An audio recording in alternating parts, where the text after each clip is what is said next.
आयो गीत बहुत अच्छा गीत रहे कि जितना रोवो तारू हमके जगावे खातिर। अच्छा कितना लोग सुन ले, हाथ उठाइए तो जरा। वाह चलिए इतना लोग तो। अच्छा प्यार किस किस ने किया है? बाप रे बाप। दिल किस किस का टूटा है? सब दिल के मारे हैं ना बेचारे। प्यार करते हैं आप? प्यार करते हैं किससे? मेरे से? हाय देखिए ना कौन प्यार करते हैं? आप बोल रहे जितना रोता रू तब तक पता चल रहा कि यही हमसे प्यार करते हैं। ये भाई आपसे प्यार करते हैं? आप किससे? मतलब बीच भीड़ में काहे बैठे हैं? ऊपर बुलाइए। क्योंकि प्यार एक तरफा है ना कि इश्क अच्छी बात है आप प्यार करते हैं हमसे। तरफ हो तो सजा देता है और जब कितना तेज आवाज तरफ हो तो मजा देता है। इश्क गरे एक तरफ हो तो सजा देता है। तो उनका इश्क एक तरफ का है ना। देखिए वो गीत हम चाहता नहीं रहो। बगल में ही मेरा चैनल का कैमरा लगा है निशा उपाध्याय एंटरटेनमेंट का, ध्यान रखिएगा सारी आवाजें आपकी जाएगी इसमें। निशा जी कि जितना रोवो तारू हमके जगावे खातिर। कि जितना सब लोग के तरफ से हम बोल देता नहीं ठीक ना, रवे लोग तरफ से हम बोलता निशा जी के। हाँ का भाई कि जितना रोवो तारू हमके जगावे खातिर। आकाश तनिका सरोवले होई तू पावे खातिर। कि हमरा घर भर के लोग तोहके जानत रहे आ हमर मम्मी पतो तोहके मानत रहे। और इसी बीच हमारे धर्मेंद्र यादव बारो बसानपुर इनके यही लोग बीच में कंकड़ होते हैं, बीच में घुरघुरा देते हैं। कि हमरा घर भर के लोग तोहके जानत रहे हमर मम्मी पतो तोहके मानत रहे। और का कि काश हमके बनवा तो अपने खातिर। काश हमके बनवा तू अपने खातिर। काश तनिका सरोवल होई तू पावे खातिर। काश तनिका सरोवल होई तू पावे खातिर। जितना रोवा तारू हमके जगावे खातिर। जितना रोवा तारू हमके जगावे खातिर। काश तनिका सरोवल होई तू पावे खातिर। काश तनिका सरोवल होई तू पावे खातिर।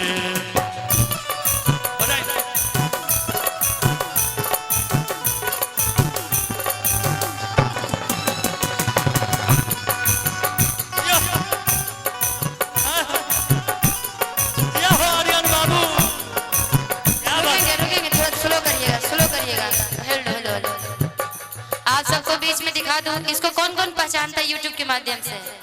पहचानते हैं ना? यही है आर्यन, ठीक है। और बहुत ही अच्छा एक्टिंग, बहुत ही अच्छा डांस करता है। अभी देखिएगा सैड सॉन्ग पे तो सबसे ज्यादा दिल टूट गया बच्चे का। जरा खुल के अभी दूध का दांत नहीं टूटने वाला गाना है। निशा जी बच्चे का दिल टूट गया है ना? दिल टूटा है ना? हाँ बताइए दूध का दांत नहीं टूटा, दिल टूट गया। अच्छा दिल किससे लगाए थे सच बताइए? निशा दी से। बाप रे बाप, ये कौन है रे? रे बच्चा ये तो देखने में बच्चा है, ये देखने में बच्चा है लेकिन हमरो चच्चा है। देख देख अरे निशा जी को तो हम चाहते हैं, आप फिर बीच में दिक्कत हो जाएगा। आप डिसाइड कर लीजिए कि निशा को चाहता कौन है, ये और या आप? हम चाहते हैं, दिलो जान से चाहते हैं। कहिए तो हनुमान जी की तरह करेजा चीर के दिखा दें। दिखवा दिया जाए? दिखवा दीजिए। पक्का आज बर्तन कल टूट जाएगा, जान लीजिए। करेजा नहीं फटेगा लेकिन बर्तन टूट जाएगा। रहने दीजिए, पता चल गया कि आप प्यार करते हैं। करते हैं ना? हकीकत है। आइए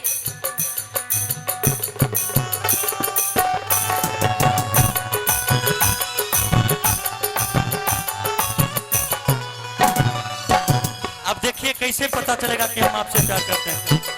बहुत अरे तोहरा जिंदगी से लागो दी हट गई नी हो, रेलगाड़ी के नीचे आके कट गई नी हो।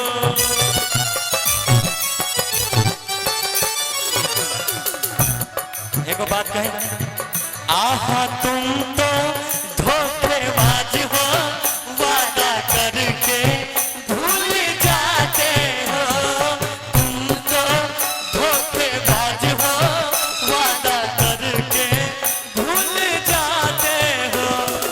रोज रोज शिव से जी तुम जो ऐसे करोगे, अनीसा रूठ जाएगी तो हाथ मरोगे। आहा तुम भी बड़ी चालाक हो, मुस्कुरा के हमको फंसाती हो। जय हो। मूड में अरे वो वीडियो बनाए राजीव जी का।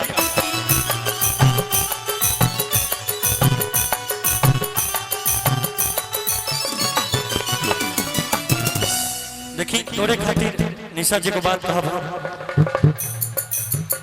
तोहरा जिंदगी से लागो दी हट गई नी हो, रेलगाड़ी के नीचे आके कट गई नी हो।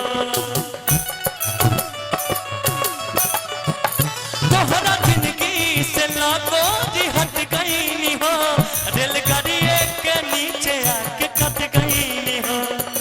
और अब का बारू परेशान करे खातिर, अब का बारू परेशान करे खातिर, काश तनिका सरोवल होई तू पावे खातिर, काश तनिका सरोवल होई तू पावे खातिर।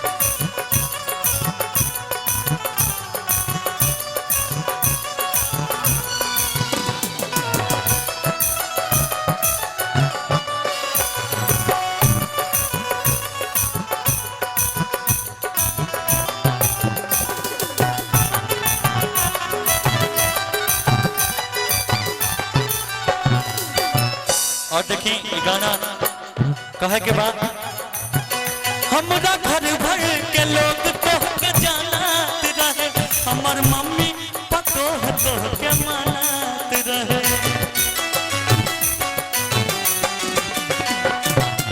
देखी ये हकीकत बा, प्यार मोहब्बत हम रउए से कई नहीं, आगे भी मोहब्बत रउए से ही रही, क्योंकि जब भी प्यार मोहब्बत कोई एक से हो जाला ना, लाख कोशिश कैला के बाद भी ये प्यार मोहब्बत दूर ना होखेला।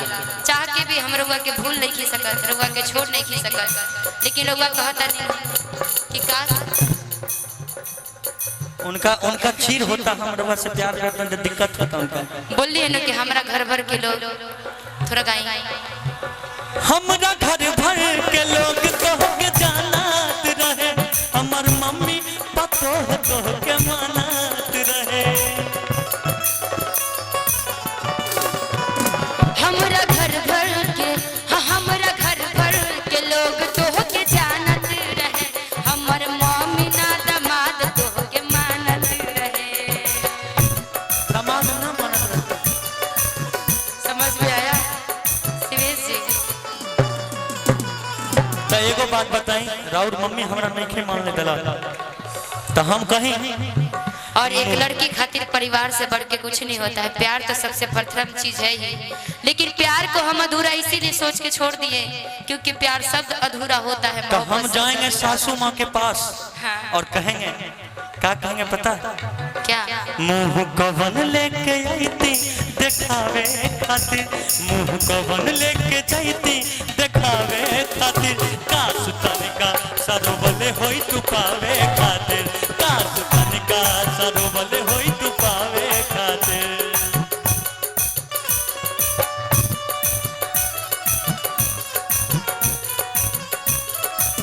क्या बात है?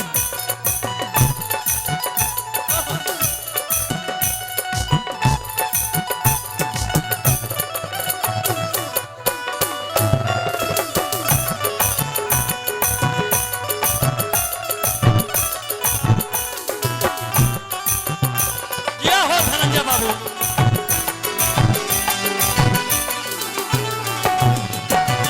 और एगो बात कही, और मम्मी हमरा ना पहचान के लिए तो तोरा मम्मी खातिर को बात कहल चाहत नहीं कहीं अब भोजपुरी हमरा टूटल फूटल भाषा बोलत तनी कौन गलती हो जाए तो कोई माफ बात करो। नहीं, कोई बात काहे कि हम भोजपुरी रौरे लोग से सीखले बनी बोले के। जी जी कौन कमी रहे सीबेस शेषनाथ में, शादी कैलो हमारा जीतवा के साथ में।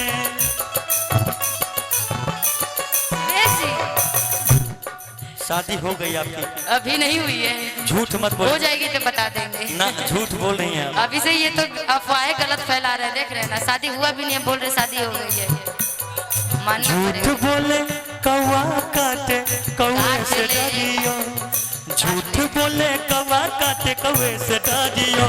मैं तुझको भूल जाऊंगा तू देखते रहियो, मैं तुझको भूल जाऊंगा तू देखते रहियो। और कौन कमी रहे सिंकू शेषनाथ में, प्यार कैलू हमारा जीतवा के साथ में।